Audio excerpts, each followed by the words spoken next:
بسم اللہ الرحمن الرحیم ماشاء اللہ لا قوت الا باللہ العلی العظیم۔ بے حد تعریفیں اللہ جل شانہ کے لیے اور بے حد صلاۃ والسلام آقا علیہ الصلوۃ والسلام کی ذات پر، آپ کی آل پر، اصحاب پر، ازواج پر، احباب پر۔ حاضرین محفل یاران طریقت، خواتین و حضرات، اللہ کا شکر ہے کہ آج اس سال کا، اس مہینے کا یہ دورہ روحانی دورہ مکمل ہوا۔ آج اس کی آخری نشست تھی۔ اللہ پاک اپنا فضل و کرم جاری رکھے۔ جو بھی لوگ ان محافل میں شامل ہوئے ہیں اور جنہوں نے دم تعویذات لیے ہیں، اللہ پاک سب پہ فضل و کرم کرے۔ جو بھی نیک مقاصد تھے وہ پورے کرے، اور انشاءاللہ جو خلوص نیت سے آیا ہے اس کی جو نیت تھی اس کے مطابق وہ ضرور پا لے گا۔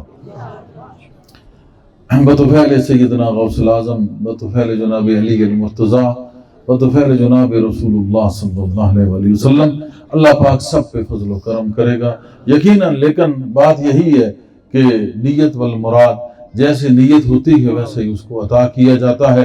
انما الاعمال بالنیات، عملوں کا دار و مدار نیتوں پہ ہوتا ہے۔ جیسی نیت ہوگی ویسا عمل ہے۔ ایک اچھا عمل بھی کر لو تو اس کی نیت خراب ہے تو وہ بیکار ہے، لیکن ایک تھوڑا سا عمل ہے، نیت عظیم ہے تو بہت بڑا ہے وہ عمل۔ جیسے حضور نے کہا کہ سبحان اللہ کہنا احد پہاڑ کے وزن کے برابر ہے، لیکن اس میں نیت یہی ہو کہ میں ثواب کی نیت سے اور آقا کے فرمان کے تحت کہہ رہا ہوں۔ اور بہت بڑی بات ہوگی کہ اگر آقا کی محبت میں ڈوب کے کہ آپ نے فرمایا ہے تو تب کہہ رہا ہوں، اور اے اللہ تیرے لیے کہہ رہا ہوں، یعنی اس میں محبت مصطفیٰ بھی آ جائے اور للہیت اللہ کے لیے ہونا وہ بھی آ جائے، پھر اگر کہے سبحان اللہ تو میں کہتا ہوں یہ احد پہاڑ کے واقعتاً برابر ہی ہے۔ پھر مصطفیٰ کریم صلی اللہ علیہ وسلم نے جو فرمایا یہ سچ فرمایا۔ اسی طرح الحمدللہ اللہ اکبر اسی وزن کے مطابق ہے۔ اور ایک روایت ہے کہ سبحان اللہ الحمدللہ یہ کہنا آسمان و زمین کے درمیان تمام علاقے کو پر کر دیتا ہے، لیکن شرط یہی ہے انما الاعمال بالنیات، عملوں کا دار و مدار نیتوں پہ ہے۔ اگر نیت درست ہوگی تو پھر سبحان اللہ اور الحمدللہ دونوں کا اتنا ہی ثواب ہے۔ بہت جتنے بھی محبت مشن کے اراکین ہیں سب نے بہت اچھا کام کیا اپنے اپنے علاقے میں دعوت کا، اور لوگوں کو محبت کی دعوت دی، اس میں لوگ شامل ہوئے۔ اسی طرح خواتین کی جو یہاں پہ ناظمات ہیں انہوں نے کام کیا محبت مشن کی، اور بہت اچھے تمام اپنے جو محبت مشن کی خواتین ہیں وہ حاضر ہوتی رہیں، یہاں آتی رہیں، بیٹھتی رہیں، سنتی رہیں، اور آگے جا کے انہوں نے اپنے اپنے حلقے میں پھر سنانا بھی ہوتا ہے۔ یہ سبق یاد کر کے آگے اس کو سنانا ہوتا ہے اور نیا سبق پھر یاد کرنا ہوتا ہے۔ بہرحال یہ محبت کا سبق یہ انہوں نے سیکھا، اور آگے انشاءاللہ جا کے یہ بھی محبت پھیلائیں گی، اور آپ بھی۔ یہ وہ محبت جو اللہ اور رسول کی محبت ہے، اہل بیت اور صحابہ کی محبت ہے، اولیاء اللہ کی محبت ہے، اور یہ سچی محبت ہے تمام مسلمانوں سے اور تمام انسانوں سے۔ اس کا درس یہ آگے آپ لوگ بھی پھیلائیں گے اور یہ بھی پھیلائیں گی انشاءاللہ تعالی العزیز۔ اللہ پاک سب کو توفیق عطا کرے، ان کو بھی، اور جن بچیوں نے، لڑکیوں نے، جتنی گرلز نے اس میں ورک کیا ہے سب کا یہ قبول فرمائے۔ لیکن بات یہی ہے کہ ہر کام کے پیچھے یہی ہو کہ میں خدا کے لیے کر رہی ہوں، اس کا اجر خدا نے دینا ہے، اور محبت میں کر رہی ہوں۔ شیخ کی محبت سے لے کے اللہ کی محبت تک ساری محبتیں میں نے جو گنوائی ہیں ان کے مطابق، تو اللہ پاک ضرور آپ کو اس نیک عمل کا فائدہ تو دے گا ہی، لیکن بہت بڑا فائدہ یہی ہے کہ جو دل کی دنیا ہے اس کی خیرات تمہیں ضرور عطا ہوگی۔ اب کوئی کسی کا کوشچن ہے؟ ویسے تو میں بولتا ہی رہوں گا، 3 دن ہو گئے ہیں، آج 4تھا دن بولنا ہے۔ میرا کوئی شوق بھی نہیں، تو میرا یہ کوئی سسٹم، یہ پروفیشن یہ بھی نہیں ہے، ورنہ تقاریر کرنی ہو تو ایک دن بھی گھر نہیں بیٹھنا پڑے گا۔ لیکن میں ان چیزوں کا خلاف ہوں کہ صرف تقریر محض تقریر کے لیے بولنا، صرف بولنے کے لیے، اور الفاظوں کا چناؤ اور ان کو پھینک دینا، اور الفاظ کی جنگ، لفظوں کے کھلاڑی، یہ سب کچھ بکواس ہے۔ اسی نے اس کو بیڑا غرق کیا ہے اصل تعلیمات کو کا۔ اگر تعلیمات خراب ہوئی ہیں تو اس کی ایک بڑی مین وجہ اس قسم کی خطابت بھی ہے۔ اسی طریقے سے تصوف پہ بولتے ہوئے بہت سارے میں نے مولوی حضرات دیکھے، تو جب ان سے ملا تو تصوف کا جو خوشبو ہے میرے خیال میں اس کو سونگھنے سے بھی وہ قاصر ہیں۔ تو بیان تو یہ ہے کہ ایک ہندو بھی تصوف بیان کر رہا ہے، کرسچن بھی بیان کر رہا ہے، یہودی بھی کر رہا ہے۔ اسپرچویلٹی جو ہے یہ اس قوم کے لیے مسلمانوں سے پہلے سے آ رہی ہے، اس میں تو بولنا اور ہے۔ میں عام طور پہ یہ کہتا ہوں کہ صاحب علم تصوف ہونا اور ہے، صاحب تصوف ہونا اور ہے۔ متصوفین جتنے بھی گزرے ہیں ان کا جو کلام تھا، ان کا جو عمل تھا، اس سے بڑھ کر ان کے اندر خوشبو معرفت آتی تھی۔ ان کی سنگت و صحبت خالص، ہمیشہ بھلا، فائدہ، ہمدردی، اخلاص، اچھا سوچنا اور اس کو ترقی دینا، خود چاہے جہاں بیٹھے ہیں آنے والے کے لیے کا ظاہر و باطن سنوار دینا، یہ صوفی کا کام ہوتا ہے، یہ فقیر کا کام ہے۔ اور سید ہو تو اس میں اور زیادہ نورن علی نور کے حضور کا خون، آپ کی اولاد، اور اس کے لیے انتہائی ضروری کہ ایسا کوئی کام نہ کرے کہ حضور صلی اللہ علیہ وسلم کی طرف انگلیاں اٹھائیں کہ اس خون کا ہے اور ایسا کر رہا ہے، ان کے لیے زیادہ اہمیت کی یہ بات حامل ہے۔ تو بہرحال اب یہ تو کوششیں ہوتی ہیں، فرمایا آقا علیہ السلام نے جو وقت آئے گا تو یہ چیزیں ختم ہوں گی۔ ایک ہی کل بھی میں کہہ رہا تھا جب ایک نہیں رہے گا تو قیامت آ جائے گی۔ اللہ اللہ کرنے والا، اس کو عرفاء نے لکھا ہے، اور یہ ہے بھی ایسے۔ آپ دیکھ لیں وقت کے ساتھ ساتھ کتنی ایک اس چیز کا فقدان نظر آتا ہے کہ قحط الرجال ہے، کسی بندے کو، مرد کو ملنا ہو، تلاش کرنا ہو تو مسئلہ ہے۔ تو شکل انسان میں بہت انسان پھر رہے ہیں، مگر شکل انسان میں مرد جو پھرتے تھے ان کی تلاش بڑی مشکل ہوتی جا رہی ہے۔ اللہ پاک ہمیں ان مردان خدا میں رکھے اور ان کی خوشبوئیں ہمیں عطا کرتا رہے۔ سیدنا غوث اعظم کا صدقہ یہ میخانہ محبت، میخانہ تصوف انہوں نے قائم کیا ہے، تو یہ انشاءاللہ قیامت تک قائم ہی رہے گا۔ مکمل امید ہے مجھے، اور کسی بات کا فخر نہیں، یہی فخر ہے کہ اپنے باپ، دادا، پردادا، پیچھے حضور غوث پاک تک اسی نقش قدم پہ آ رہا ہوں۔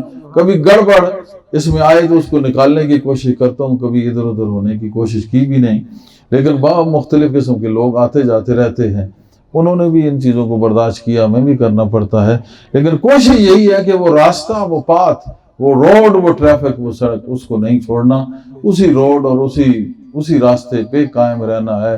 یہ وہی راستہ ہے جو انعام یافتہ کا ہے، جس راستے پہ اللہ نے اپنے انعامات رکھے ہیں، اسی راستے پہ چل کے ہم اس کے انعامات کو مزید حاصل کر سکتے ہیں۔ یہی ایک راستہ ہے، ایک تو غضب والا ہے، ایک انعام والا ہے۔ انعام والا راستہ چلتے چلتے حضرت حسین کی بارگاہ میں لے جاتا ہے، وہ کربلائی اور حسینی بنا دیتا ہے، اور غضب والا راستہ چلتے چلتے وہ یزید اور ابو جہل ابو لہب کی طرف لے کے جاتا ہے۔ اب دو ہی راستے بقایا ہیں، ایک حسینی راستہ، ایک یزیدی راستہ۔ اللہ پاک ہمیں حسینیت میں زندہ رکھے، اور اسی کے ساتھ بالکل یہ بہت ہارٹ ایشو ہے، لیکن کوئی مسئلہ نہیں ہے، اگر کوئی آگے ہے بندہ تو انشاءاللہ اس کو تو کوئی فرق نہیں پڑے گا۔ جو شروع سے خود ہی اسی طرح راستے سے شروع مل گئے ہیں تو ان کے لیے تو پھر یہ عذاب ہے، کیونکہ جب یہ ایسے لوگ ٹیکل کر رہے ہیں تو اس کو وہ کنٹرول کر نہیں پاتے، لیکن جہاں پہ اللہ نے اپنا کرم، اپنا میخانہ کھول رکھا ہے، وہاں وہ شراب معرفت خود عطا کر رہا ہے، تو وہاں سے کبھی ختم نہ ہوگی، اور پینے والے بھی کبھی ختم نہیں ہوں گے۔ یہ ساقی کی نوازش جاری ہے، مہمان بدلتے رہتے ہیں۔ اور باقی یہ ہے کہ آیات جتنی بھی مشرکین کے متعلق تھیں وہ چسپاں کرتے ہیں کن پہ؟ اہل سنت پہ، جو مسلمان ہیں ان پہ وہ چسپاں کرتے ہیں یہ شرک ہے، یہ کفر ہے۔ تو بات یہ ہے کہ جو ان کو لوگ مانتے ہیں یہ بھی شرک ہے، کہ ان کو کیوں مانتے ہیں؟ جب کسی اور کو وہ سن نہیں سکتے، مان نہیں سکتے، تو ان کو بھی نہیں سن سکتے، نہیں مان سکتے۔ وہ بھی جو کچھ کر رہے ہیں سب بکواس اور شرک ہے، چھوڑ دیں، خدا خود جو کر رہا ہے کرنے دیں۔ نہ ان کو نہ وہ امامت کر سکتے ہیں، کیونکہ یہ بھی شرک ہے، آگے وہ کھڑے ہوتے ہیں، پیچھے سارے کھڑے ہو جاتے ہیں، آگے امام بیٹھتا ہے وہ بھی بیٹھ جاتے ہیں۔ تو حالت ان کی یہ ہے کہ جہاں یہ جب امام کے پیچھے خود ایسا کر رہے ہیں تو سب سے بڑا تو شرک یہ ہے۔ پھر بے وقوفو، یہ بات یہ ہے کہ جیسے امام کے پیچھے نماز اللہ کی ہے، اسی طرح شیخ کے پیچھے تلاش اللہ کی ہے، پہنچنا اللہ تک ہے۔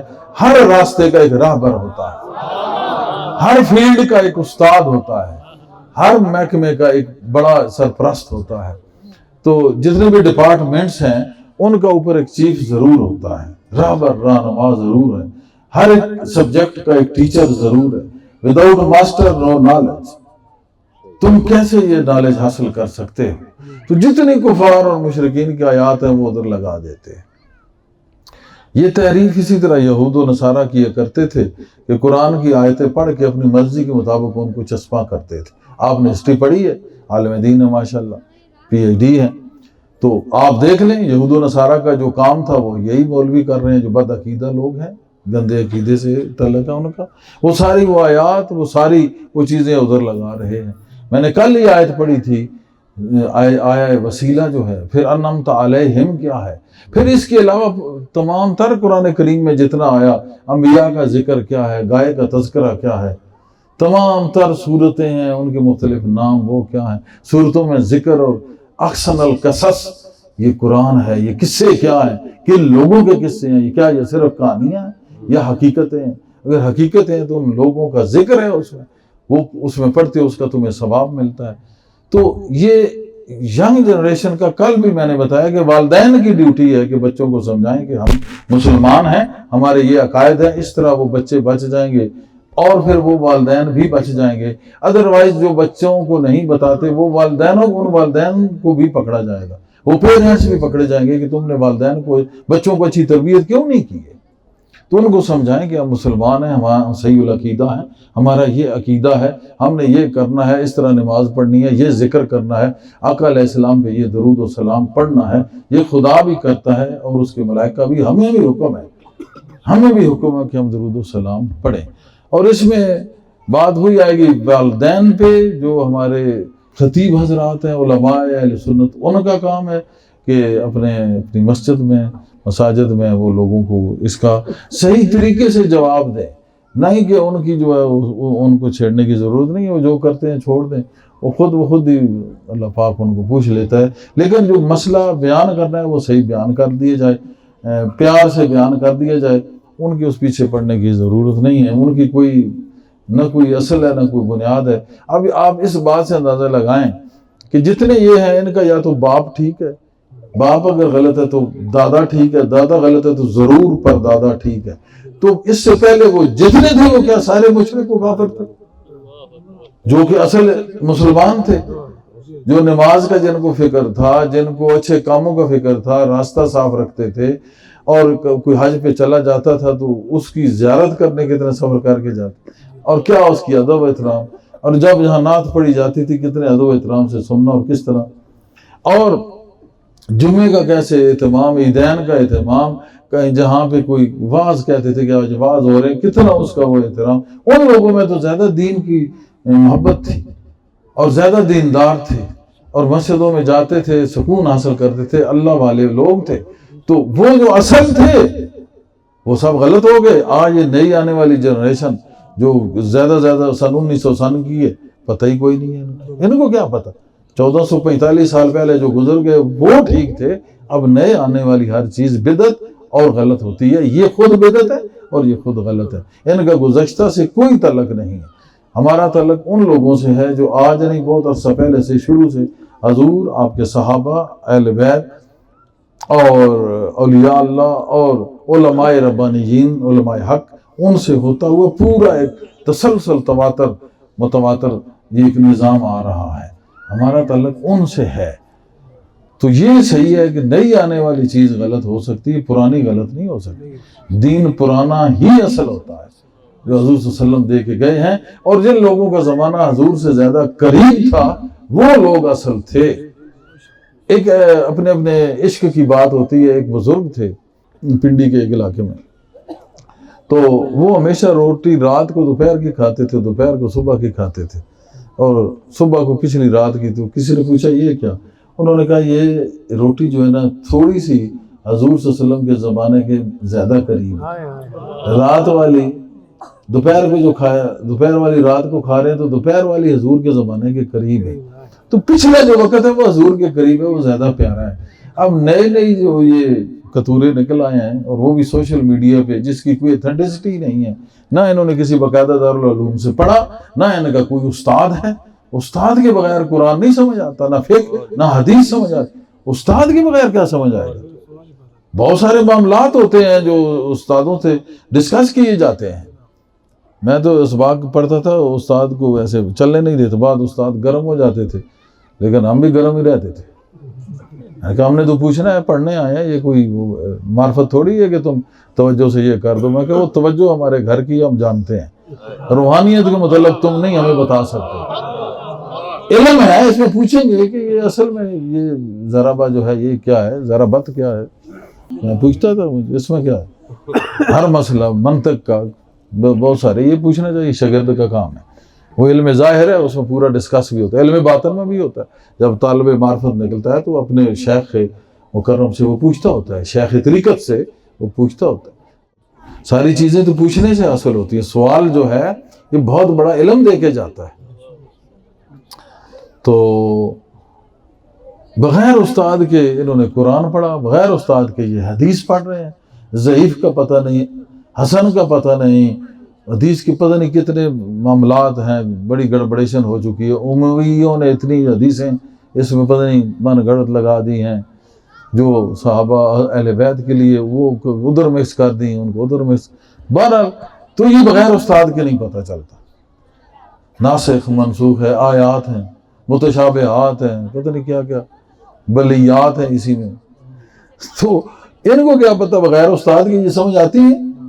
یہ مار کھانی پڑتی ہے، زانو تلمذ طے کرنا پڑتا ہے۔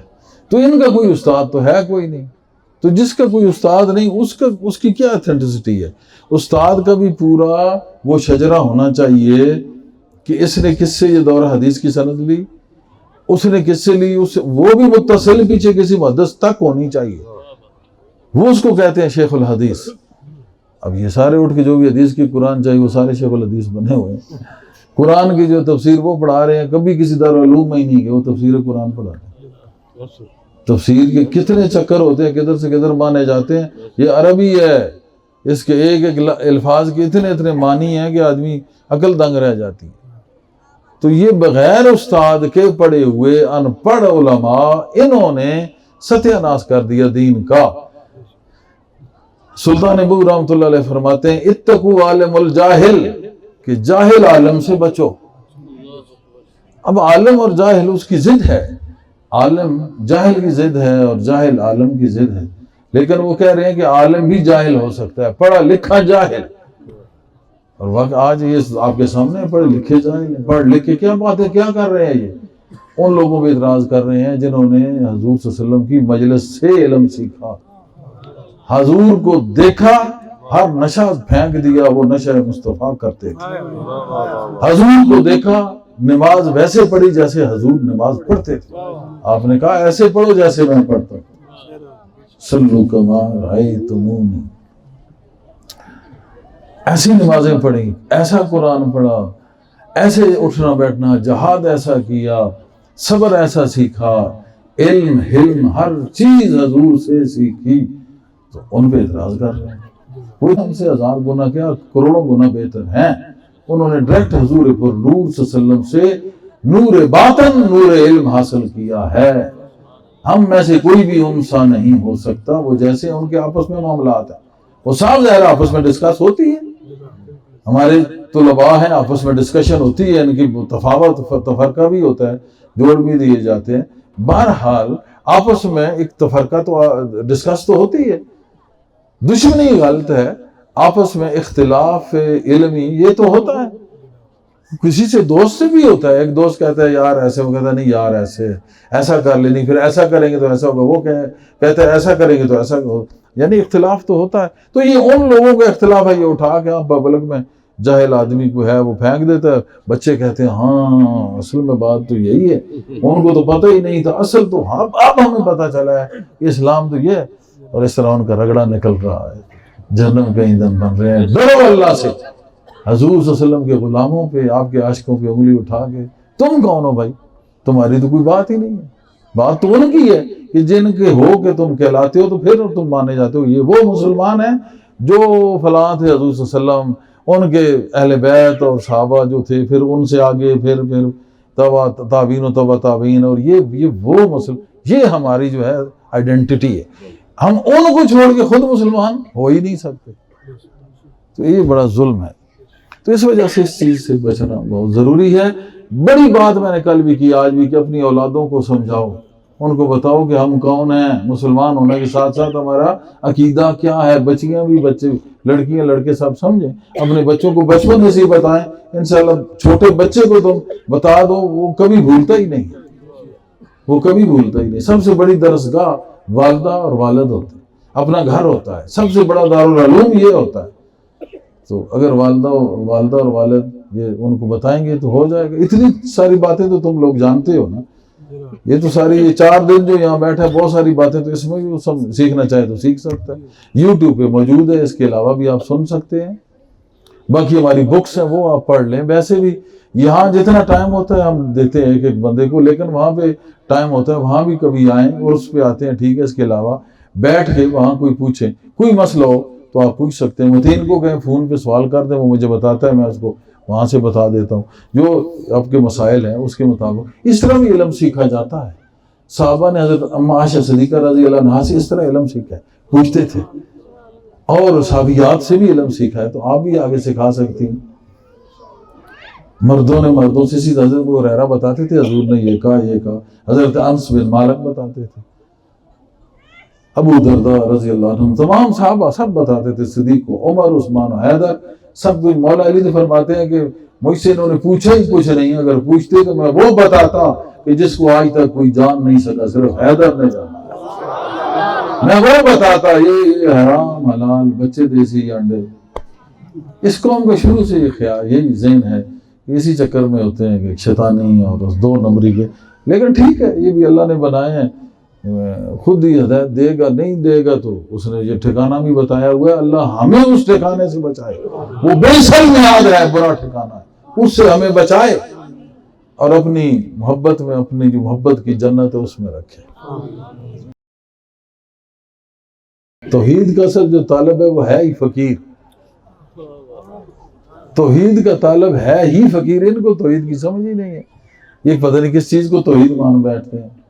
اگر رسول اللہ صلی اللہ علیہ وسلم کی زیادہ تعریف کر لیں تو وہ شرک ہو گیا.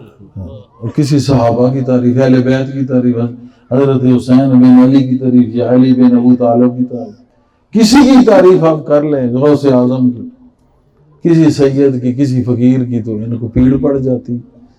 یہ کہ یہ شرک ہو گیا. توحید کا معنی یہ ہے کہ وہ ایسا ایک جو کثرت میں بھی ایک ہی رہے، وحدت میں تو وہ ایک ہے. یہ کمال نہیں، کمال یہ ہے کہ کثرت میں بھی ایک ہی رہے. تسبیح کے ایک دانے میں وہ، تسبیح کے ہر دانے میں کون. 100 دانہ جو پڑھتے ہوتے، ایک دانے میں اللہ اللہ اللہ، پہلے پہ اللہ، دوسرے پہ نیا اللہ آ گیا، تیسرے چوتھے پہ کوئی اور بنا بیٹھے ہو. نہیں، وہی ایک اللہ ہے، دانے 100 ہیں. تو یہ کثرت میں وحدت جو ہے، یہ صرف مکتبہ کلندریہ جو ہے، جو نظام کلندریہ یا کلندریت ہے، توحید کو انہوں نے پہچانا ہے. توحید کو انہوں نے جانا ہے کہ خدا کہتے کس کو ہے اور خدا ہے کیا. اور انہوں نے کہاں سے پہچانا ہے؟ یہ اہل بیت اور صحابہ کی تعلیم سے پہچانا ہے. انہوں نے کہاں سے پہچانا ہے؟ رسول پاک کی تعلیم سے پہچانا ہے. اور رسول اللہ صلی اللہ علیہ وسلم کو سب کچھ کس نے بتایا ہے؟ اللہ پاک نے عطا کیا ہے. کس طرح عطا کیا؟ اقرأ باسم ربک الذی خلق، جس نے پیدا کیا اس کے نام سے پڑھ. بس اسی میں ساری توحید سمجھا دی. اس میں کیا تو سمجھا رہے ہیں کہ اس کے نام سے پڑھ. گویا یہ بتا دیا کہ اللہ کے نام کو یاد کر لو. کیا کرو؟ اللہ اللہ اللہ اللہ ہو، یہی کرو. بس یہاں سے توحید کا سسٹم شروع ہوا. حضور نے آگے یہ ذکر آگے صحابہ کو دیا، اہل بیت کو دیا، ان سے ہوتا ہوا اولیاء اللہ تک آیا. اب ولی کوئی بھی ہے تو وہ آگے یہ ذکر دیتا ہے. ایک تو یہ محفل میں اللہ اللہ ہوتا ہے، ایک الگ بھی ہوتا ہے. تو مختلف اس کے قلبی اور روحی طریقے ہیں، اور سری خفی اخفا طریقے ہیں، تمام تر لطائف کے طریقے ہیں. تو وہ پھر فقیر اپنے مخصوص لوگوں کو وہ دیتا ہے۔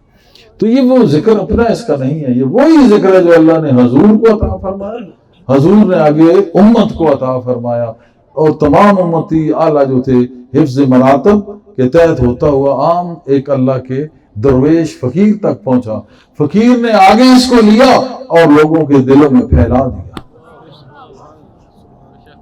تو توحید اصل میں فقیر کی ہے، ان کو کیا پتا کہ توحید کس کو کہتے ہیں۔ وہ ایک شاعر کہتا ہے نا کہ اصل میں ہم توحید کے ہیں قائل، ساری عمر ایک ہی شخص کو دوست بنائے رکھا۔ جس طرح مختلف نئے نئے دینی نظریات آئے ہیں، اسی طرح نئے نئے روحانی نظریات بھی پیدا ہو گئے ہیں۔ آج کے جو کتب الاقطاب ہیں ماشاءاللہ، انہوں نے ایک نئی نئی روحانی ٹرمنالوجی اختیار کر لی۔ مثلا ایک کہتے ہیں کہ ہمیں مرشد کی ضرورت نہیں، ہمارے مرشد رسول اللہ ہے۔ آپ کے گروہوں اور جماعتوں اور فرقوں میں ایک فرقہ یہ کہتا ہے، جبکہ وہ سبھی کے مرشد ہیں، لیکن اس کا طریقہ، ہر کوئی اپنے مرشد میں فنا پھر شیخ ہو گیا، فنا پھر رسول ہی ہوتا ہے، سب کے مرشد وہی ہے لیکن طریقہ ہے۔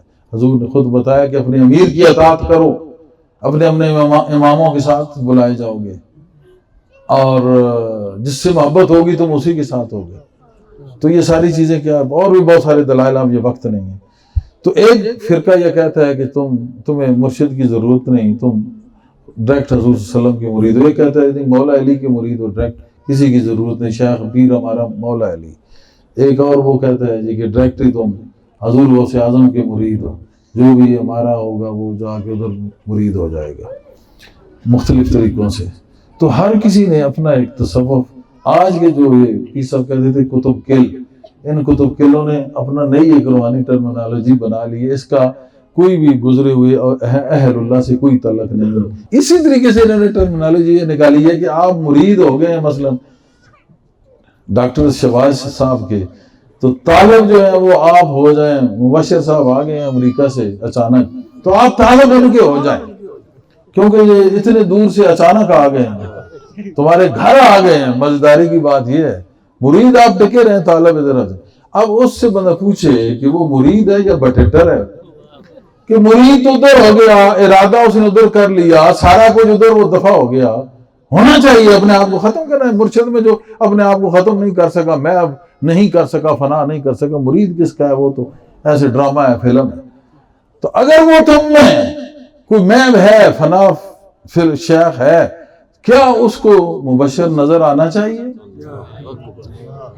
اس کو تو نظر بھی نہیں آئے گا، طالب ہونا تو درکنار۔ اور دوسرا، کتنی بڑی حماقت ہے کہ جس سے پیار کرتا ہے اس کا طالب ہی نہیں۔ حیرت کی بات ہے، یہ تو دنیا کا اصول ہے کہ پیار جس سے ہو طلب اس کی ہوتی ہے۔ اب یہ الگ بات ہے کہ پیار ادھر ہو طلب ادھر ہو، وہ تو انتہائی منافقت ہے۔ منافق کی نشانی یہی ہوتی ہے کہ بازار میں کہتا ہے بڑا پیار ہے، بڑا پیار ہے، راستے میں مل گیا تو طالب اس کا بن گیا، اس کے پیچھے جا رہا ہے۔ پیار والا دیکھ رہا ہے اور وہ جو بہت بڑا عاشق تھا وہ کسی اور کے عشق میں ادھر بھاگ رہا ہے۔ تو بات یہ ہے کہ یہیں سے پتہ چلتا ہے کہ کتنی بڑی منافقت ہو رہی ہے اس قوم کے ساتھ۔ بتانے والے بھی ایسے ہی ہیں، جو حوالے جات دیتے ہیں وہ سب عجیب و غریب ہیں۔ پیر صاحب کے متعلق یہ تھا، اپنے مرشد ان کے تھے عبداللہ شاہ صاحب، جو ہمارے پردادا تھے، ان کے دادا تھے، ان سے یہ بیعت تھے قادریہ سلسلے میں۔ اس کے بعد پھر مختلف جگہوں پر گئے، مستان خدا کے پاس بھی گئے، مجذوبین کے ساتھ بھی رہے، اور ظاہری جو اس وقت فقراء تو تھے، اعلیٰ حضرت جیسی شخصیت تھی، بہت ساری جگہوں پہ گئے، ملے۔ یوسف شاہ صاحب آئے ہوئے تھے وہاں، بغداد شریف سے ملے، بہت ساری جگہوں۔ تو وہ جاتے رہے، وہ جانا ہے اسی طرح کہ جیسے ایک دوست سے ملتا ہے کہ یہ میرا پیر بھائی ہے، میں اس کو ملنے جا رہا ہوں، یہ بھی غوث کا مرید ہے، یہ بھی غوث کا مرید ہے، وہ بھی غوث کا مرید۔ تو وہ اپنے اس پیر بھائی کو، اپنے دوست کو، تو اسی طریقے سے وہ بھی جب جاتے ہیں وہ کہتے ہیں جی مہمان آئے ہوئے ہیں، ان کی جو ہے خدمت بھی کرنی چاہیے، بطور مہمان وہ بھی چائے روٹی جو کچھ ہے وہ بھی کھلا دیتے ہیں۔ تو وہ فیض ہو گیا، تو وہ چیز، تو وہ اس طرح تھا مسئلہ۔ مجھے خود پیر صاحب نے کہا، مجھے خود کہا کہ یہ انتہائی جہلوں والا کام ہے، اس سے بچنا